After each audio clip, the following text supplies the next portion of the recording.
he was more mature than him. And um and um and um what was I saying? I lost my train of thought. But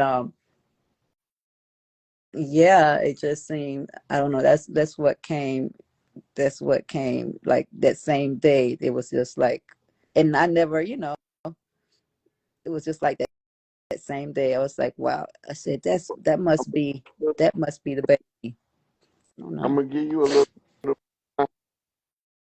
that'll keep help you breaking. understand the. Can you hear me?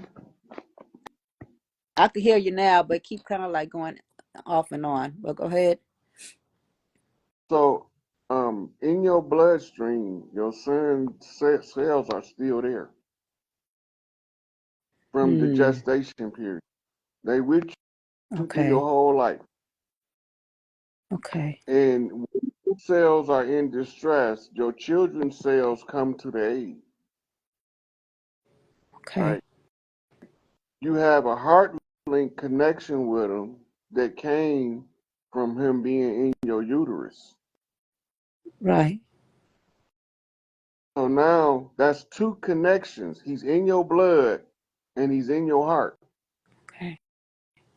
You also have a telepathic mental connection because it's easy for you to see his face when you close your eyes. Yes. Every day, every single minute, more now than ever. That's the visual connection, which is the mental link. Hmm. You have a three-link connection to always communicate with any one of your children. Is once you know that, you will know if he's coming back, just like when you suddenly realize, oh, I'm pregnant. You will suddenly realize that, oh, my son just came back. Mm. It's the same frequency because it's the same connection that you had when you brought him into the world, that he's coming back. Okay. We always come back. Trauma normally makes us come back faster because normally the trauma, like sudden deaths, are interrupting our path and we got work to finish. So we come back to continue the process of breaking that generational curse that we came to work on, which may be the primary and root cause of the trauma. Yeah. So now I'm going to come back and get it right because my favorite brother gonna make sure because he know how I move. Hmm. So if he what he teach me with what I already am, I can't miss this time. My confidence is in my brother who shared the same womb as my Hmm. mother as I did. Hmm. So now when I come back, he already know my Hmm. temperament and my mom grandmama me Hmm. and spoiled me. So now I'm getting the double juicy benefit from the turnaround come right back. Because Hmm. mama know, even though I'm her grandbaby this time, that I'm still her baby. It's going to be instinctual because of the connection that you have to your child. You can follow them through lifetime. My mama talk to me all the time like I'm Yeah. talking to you, but I can't tell people that. They think you crazy. Yeah. But she be on the other side. She be coaching me. Yeah. Now, baby, don't say nothing. Just listen. Okay, time to talk. Yeah. So Quiet to yesterday because she told me, okay, now it's time to talk. Tell them to wrap this shit up. It's time to bring it on home now, right? Right? And the mission is to help as many people as I possibly can. I could have helped more if they didn't think I was yeah. crazy. Yeah.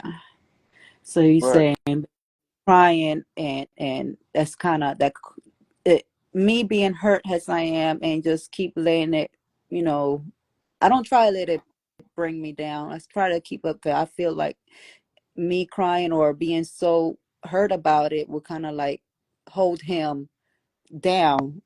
No, maybe it will hold, like, well, like will delay his.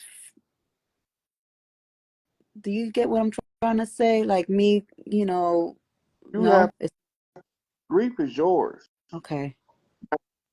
He got his own grief from crossing over suddenly. Okay. Now you have to, when you go through the process of resolving your grief, Mm-hmm. the breakdown is the breakthrough at the layers of the grief. Okay.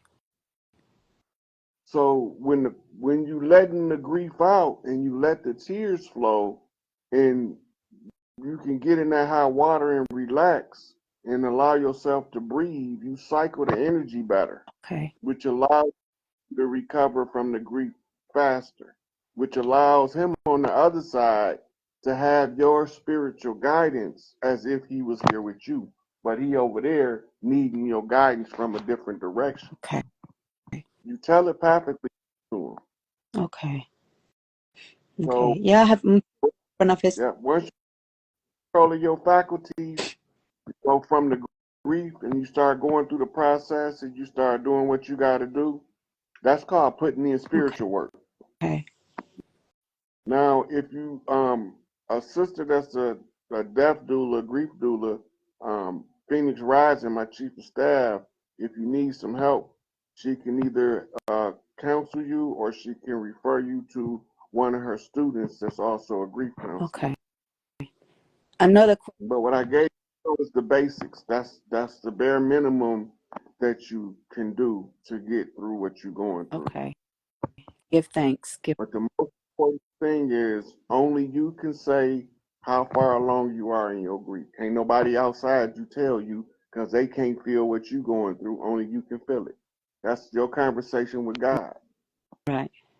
And is it too early to have altar? Because I really don't have. I have an altar for him. I've been having it. You know. I didn't do it right away. I probably did it like a week afterwards. Is it too early for his altar, or do I keep it up, or? You set his altar up when you feel like it. Can't nobody. That's the same as with your grief. Can't nobody tell you. Okay. In China, when somebody died and they are Buddhists, they put their picture up the same day, so they cremate the body and everybody uses pictures to photo shrine. So that's how you feel. Can't nobody tell you. That's the key to breaking through spiritually is when it comes to spiritual matters, your perception and how you feel is the overriding determining factor in how you practice your spiritual development. Okay. Yeah, he got. That's using your will and maintaining your self-control and your control over self. And that keeps other outside entities from stepping on your toes Okay. and slowing you Okay. All right, Mr. Hayes. down. Yeah, at his altar, and we did get him cremated, and I have, I'm sitting right in front of it right now. So I was like, I seen you, and I was like, okay, let me ask you. I usually don't ever join lives or your live, but I knew you had the answer for me. I'm glad I was able to help you, sweetie. Give thanks. Thank you. Yeah. All right. All right. Bye-bye. See you later. I do a lot of this.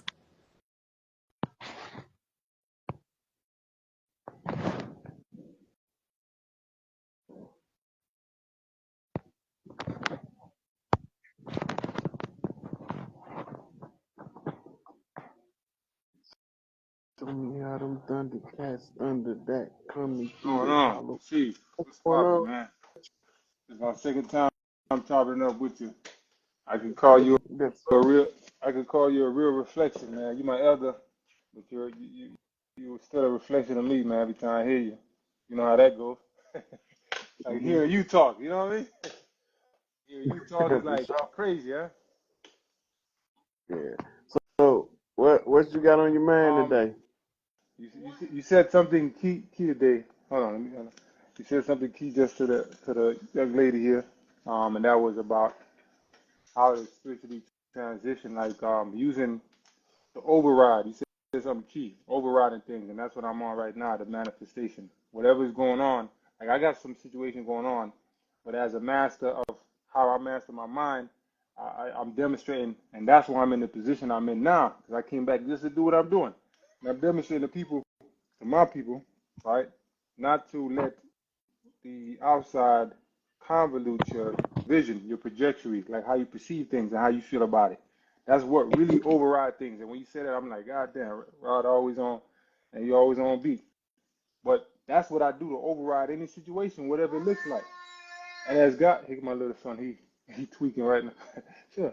So everything I do, we know how to override it. Kick us out. Huh? We got about 20 seconds for Instagram. Kick us out. Oh, okay. Now I was just I was just pointing that out to you, man, and just hopping on.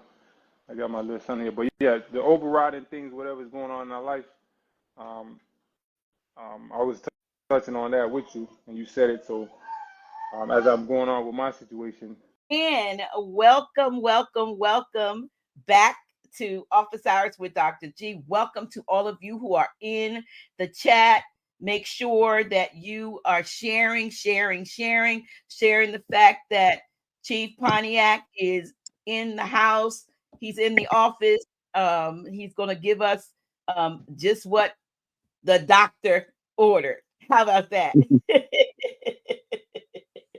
It's so good to have you. It's so good to have you here, Chief. It's so good to have you here. And it's always good to be here, Dr. G. I know we have a ball though when we talk, when we have our conversations. Where do you find the link for part two? Part two's link is if you go back to the description of this particular show. Like if you're on YouTube, there's a description. It's telling you what the show is going to be about. There's a link. And it tells you this is the link to the show. You click on that. What we're going to do is give you a break. What we're going to do is we're going to talk for about 45 minutes, maybe. Well, actually, Chief's going to talk for about 45 minutes. We're going to share. And then about 20 after 8, we're going to log off of this, and we want you to click the link and join us. It's going to look the same, but we want you to join us, and we're going to be in what we call unfiltered. And what that means is it's not going to be on Facebook. It's not going to be on YouTube. You're not even going to be able to get back to it tomorrow. When it's over, you're not going to be able to see it. So you want to tell everybody you know that we're doing a 2-parter. You don't have to register. It's just that it's unfiltered. And we want to make sure that you just can't get back to it and throw it up on YouTube or something. We don't want it on YouTube because we want to be able to speak freely. And it's sad. It's sad that we're at a place where we can't. Free speech is not free, and you have you run the risk of jeopardizing your channel, your platform when you tell the truth. But we found a way. We got to work around. So with that said, Chief, again, welcome to Office Hours. Welcome back to Office Hours. I feel like when you have this is Dr. G's Office Hours, and I feel like when you come on, it's like I had to get a specialist to come, you know what I mean? A doctor specialist to come in the office and give us the 411 of what's really, really going on. Cause I didn't learn that stuff when I was in the doctorate school. So I appreciate the time that you took and that Big Mama took to put you in a place where you could have some real serious download time and you erudited yourself. You were able to get that erudite scholarship and that knowledge. And it's very rare that I've ever seen you on anybody's platform that a question has been posed to you that you can't respond to an answer. And what I love about you also is that when you can't, you say that. You don't try to find something and give somebody a whole bunch of gobbledygook and some stuff to make it sound good. But I've heard you literally say from time to time that you're not familiar with that. I thought I had myself.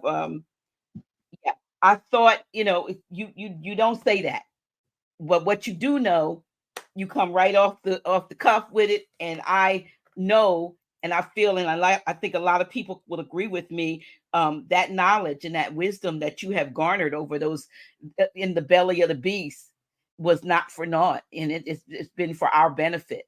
With that, like I said, welcome back to the show. Do you have anything in particular that's on your heart or in your mind? Because every day I know information and so forth is being transmitted to you. So I don't know whether there's anything before I get into asking you stuff. What's going on? Because it's a lot going on, but I want your take on it. Just to start off now. Well, look, it's funny you said that because I'm in my sense of humor mode, right? Okay. And somebody posted on Facebook today. It popped up in my timeline. It say, "This is the 3rd of September. You ain't black if you don't know what that is." It Was was that the the day I 3rd. always remember? That was the It was day. the day that my daddy died. Daddy So the emphasis on the 3rd of September being the day that my daddy died is talking about patriarchy. Ah, Patriarchy. okay. The revelation of truth is what killed the father, who was a bootleg preacher. Okay. I mean, that he was making it up as he go, teaching what he think can get him some money. I ain't in here for no money, and I work for the matriarchy. That's right, you do. So if I ain't here for money and I work for the matriarchy, then the patriarchy got to fall. That's right. Right? So in working for the matriarchy, a lot of the up and coming developing men think that the death of patriarchy mean that all of their power took. They don't understand the matriarchy. The matriarchy is not about taking the men out of positions of power and just putting a woman there. They might be the most qualified for that position. You're going to leave them there under the matriarchy. The matriarchy's rules are a lot simpler and comprehensive for the regular people than the patriarchal admiralty rules. Right? And the matriarchy is live your best life, be your best self to experience heaven on earth. The patriarchy is dog eat dog, step on your brother to get what you want. Right? It's two different ideologies as the root. Under the matriarchy, everybody in the tribes have a voice. And you send it up the chain of command. Under the patriarchy, the people that the patriarchy consider important, the only ones that matter, and everybody else's voice must only be apparently heard, meaning they give you the appearance that they hear you, but they do what they was going to do anyway. Mm-hmm. So in the matriarchy, a 4-year-old can get legislation put on the vote. And under the patriarchy, if you're not a legislative writer, you can't get nothing put on the vote. The difference is the law is handled by a group of specialized women that know how to use source energy as the guiding light to make law according to the law of nature. So the first two questions that they ask before they consider if it's something that they should be contemplating making law about, they ask two questions. How does it affect the children? The reason they ask that question, because the effect on the children tells you what effect it has in the future. And then the second question is, how does it affect the earth? Mm-hmm. If it affects either one of them negatively, it's rejected. You can't, it won't even benefit one if it don't benefit the other. Right? So this is the difference in the patriarchal dictators masquerading as democratic government, having people believe they vote count when nothing they say count. They just want to know who can organize the vote so they know who to pay off or murder. And if you can get you a group of people that they feel you can control, then whatever you ask for, they gonna compensate you in one form or another. They normally give it to you in tax breaks and grants. That's what 501c3 status is for the church. 501c3, yeah. It's a waiver of financial penalty in the form of tax if you do what we want you to do. They're not going to give you access to exemptions if you're not going to benefit their system. But if you can figure out how to operate within their system to benefit the most people, they want you, and they will do anything they can to appease you from mobilizing those people to reclaim what's rightfully theirs. So this is why they have us under the illusion of voters' rights. They already said we don't got no rights in their system. So now we believe we got rights in their system, and we fight over the rights that they never gonna give us. And the only time you get a benefit is when you can sabotage the most people on their behalf. The more people you can sabotage, the more comfortable they let you live. Oppression is atmospheric. There's two ways to the top. Rise up or suck up. It's only two ways to the top. And we got too many suck ups and not enough rise ups. Because when you rise up, you know what you're doing, or else you're not going to leave your seat. But when you suck up, you don't know what you're doing because you don't understand why you can't get no power. All suction and ain't getting no power. Right? That's like a Hollywood prostitute. When she get old, she still was a prostitute and she got nothing to show for it, but probably a house and a car. Then she look back and she's miserable with how she lived her life. The whore of Babylon. Right? So they use the political stage show to steer the psychological grouping or sociology of the collective.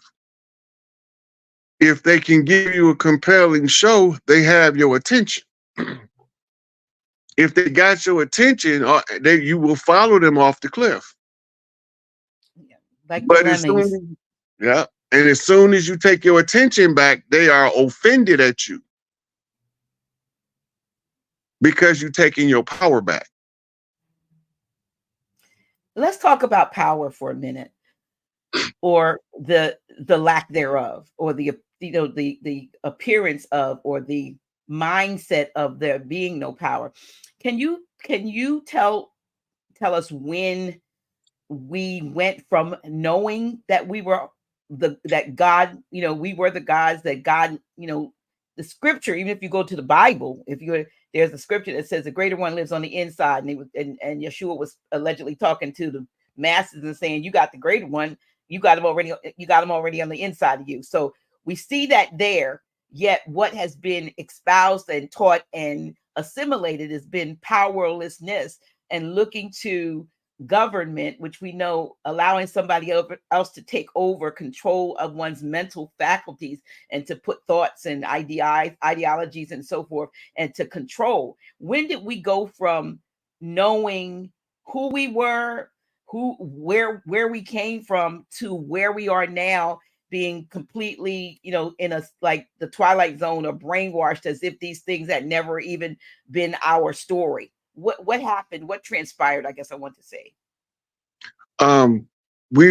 Sociology is the study of groups and how groups operate, how they move. This tells you what their trigger mechanisms is. It can tell you how to turn them on each other. It can tell you how to execute your divide and conquer strategies. The ones with the enough of the old ways will begin to remember pieces of it, and they will do things that gather the attention away from the stage show. They use the same strategy as an illusionist in Vegas, a David Copperfield trick. They tell you that you don't have any rights because they declare war on you. But then they told you, you're not them people that we talking about. We talk about these other people that we brought over here with us to replace you. But we ain't gonna tell you that part. Rod Hayes just gonna say the quiet part out loud so the people know how the game played. So they telling you from somewhere else, but your insides keep saying, it's just something ain't right with that story. You don't know what it is because so many people that look like you believe the same narrative. But some of us don't. The hard part is for the ones who don't to go find enough evidence to prove the case. We become then tribal investigators. And we trade the information by wind talking or code talking. The ghetto code, dash, tells us where we are. How much influence do we still have over our people versus the squatters that came? We always knew who we was, but most of us couldn't say it out loud without being penalized.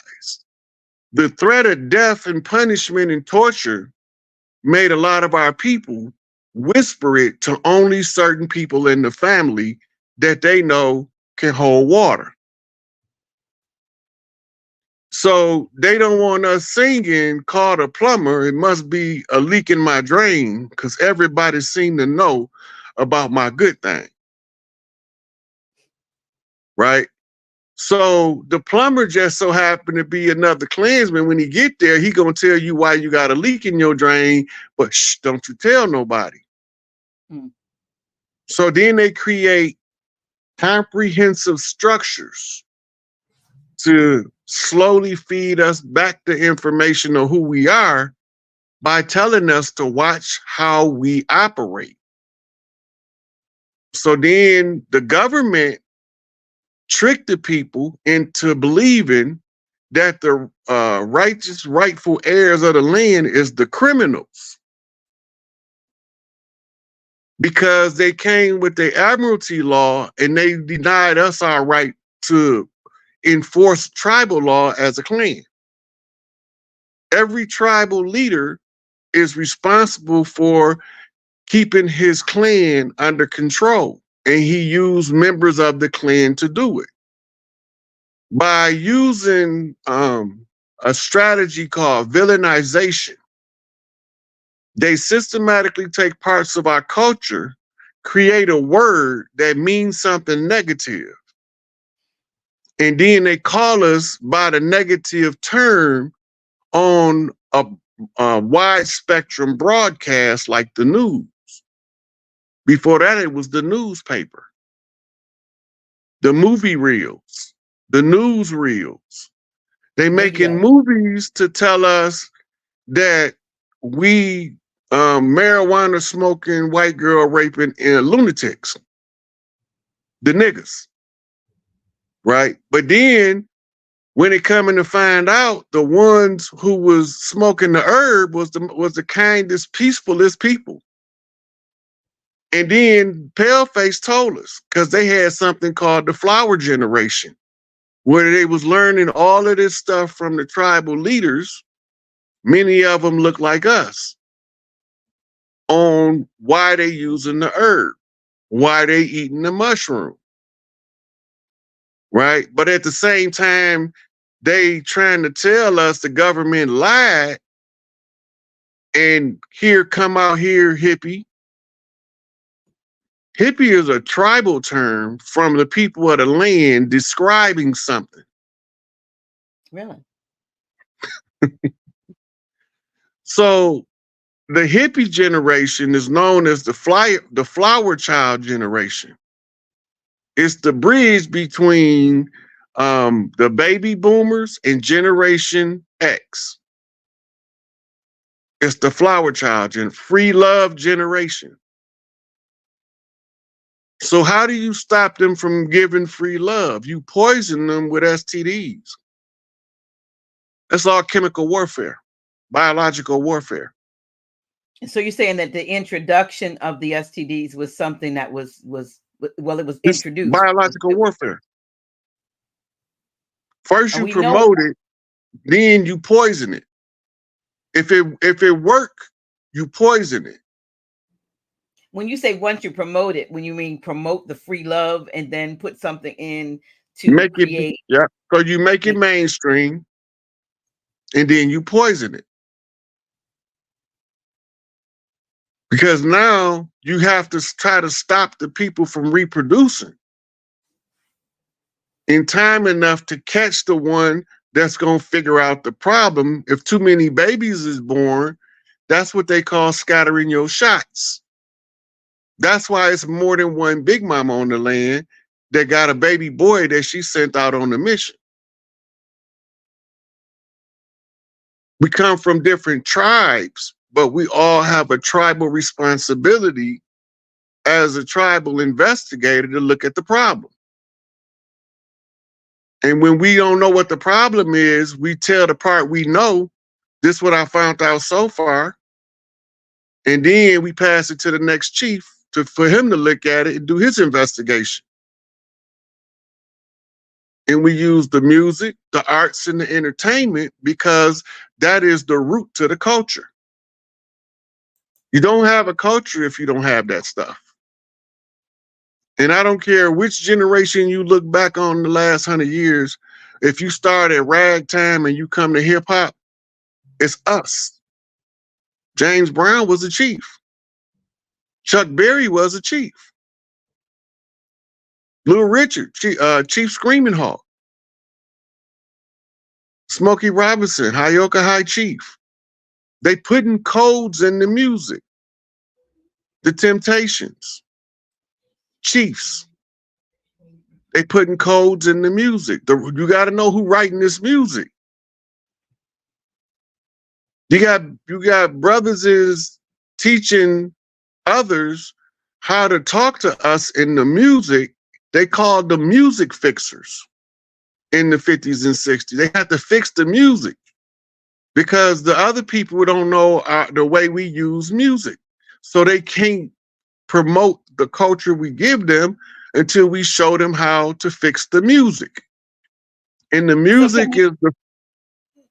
I was going to say, can you take that all the way back to the so-called days of slavery when, you know, the songs that were being sung that were actually now they became incorporated into the spiritual religious songs, but they were actually messages that were being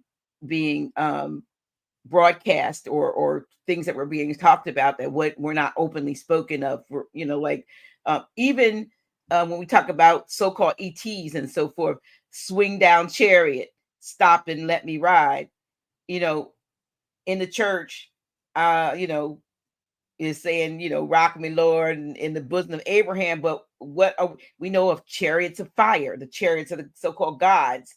So were our ancestors connecting, or were they knew that there were star sky people and they were saying, come get me, look, take me out, whatever. They were sharecropping and they were stuck in these situations that they wanted to be, you know, relieved from. Was that what was going on? Or the earth tribes, no matter what part of the land they are going to look to the Americas for the next wave of cultural phenomenon. Biblically, they call us the salt of the earth because we are the progenitors of the music, of the art, of the acting, of the singing, of the dancing, right? We are the progenitors of that. So if you go back to Muhammad, and the hadith say Muhammad was having a celebration and put the celebration on hold and say, where's the ones with the duffs? That's the drum. If you look at Shaka Zulu, when he leaves the shaman getting the sword made, when he about to be promoted, he had a feast for him and they played the bongos, the drums, right? If you go to Nelson Mandela and Stephen Biko in the apartheid era, they talking in the music. If you go to Frantz Fanon, he said, where are the days when the mothers sung the songs of liberation into the ears of the babes to stand up and oust the enemy? So it's always been our cultural development that influences music, but we always code music. You code it with the 808. That's the war drum. We are in a state of war. Hip hop is telling you that with the 808. So the 808 is the root chakra pound to get you active and moving in order to find out why you stuck in your lower self. Once you understand what the codes in the music, all of the notes is telling you a story, right? The A tone is the A minor. A minor is a certain pitch in the music, but it's a homonym for what them people doing wrong. They not like us. They not like that, right? All right. So then you go from your minors to your flats, your B's, your C's, your D's. Those are your grades that the frequency come in on, and the frequency is played out in the note. What is a note? It's a short letter. Okay. So the note is going to tell you what the pitch is. The pitcher is the sender. He's the one on the pitcher's mound about to try to strike somebody out. Once you know what the pitch is it a curveball? Is it a slider, a fastball, a slow ball? Right? What's the pitch? If you don't know what the catcher flipped as the code to the pitcher, then you won't never know what the pitch is. So now you have to know what the catcher is covering what? Home plate. That means the home base is being covered by the one who's flipping the code to the one at the pitcher's mound. Right? So the pitcher is determining the pitch based on the frequency that comes from home. Your home training. Mama, your first teacher. Your first nurse. Right? She's teaching you the art and science of loving home and family first. So when you become an adult as a chief, you say that whatever I do with myself, it's going to benefit home and family first, which takes us to a first family flip, which is a royal art degree. Because only from the royal house will you get the red, blue arc. And the arc is the covenant. And the covenant is the rainbow. And the rainbow is being perverted by the society in order to create an aversion to the rightful layer of the colors in the spectrum. Every note in music has a color assigned to the note. Right. So now you got colors. I'm a nightmare walking, psychopath talking, king of my jungle, just a gangster stalking. That's an Ice-T flip. And Ice-T is flipping from Long Island. The Strong Island, right? The Strong Island. The Strong Island is where Rakim from. The Black God. Code Flipper, High Chief, 5% Nation, right? They say I was locked in jail, so now I guess I'm out on bail. But the only island I was on was the strong one. And if I did a bit, it'd be a long one, right? So he's flipping the code back to the other island. So now we got an island knock off an island knock. So Belle Isle is in Detroit, right? And Detroit is where Chief Pontiac had to fight the French at River Rouge when they turned the water red. And the blood was up to the horse's bridle, which was the blood in the water, which takes us to Chicago and the Democratic National Convention. All this is just tying the music to the culture, to the politics. Wow. That's called a zigzag flip. Because in the DNC, they dyed the Chicago River red, which turned it from the Chicago River to the Rouge River, because Chicago is supposed to be founded by a French named Dusable, Jean-Baptiste Dusable. Okay. But it wasn't, because before they changed the name to Chicago, it was an old tribal metropolis called Chata. Wow. So they want us to believe that this was an uninhabited land, but we have castles all over the land. They just turned them into prisons and state buildings in order to open your path. And asylums. Yep, mental hospitals. Yeah. So they telling you what they're gonna do with you. They're gonna either govern you with their politics, or they're gonna house you in your castle as a prison, or they're gonna drive you crazy trying to collect your birthright if you don't remember the old ways. Wow. While you were talking about the colors and the notes and all that, it made me I jumped off for a minute because I wanted to go.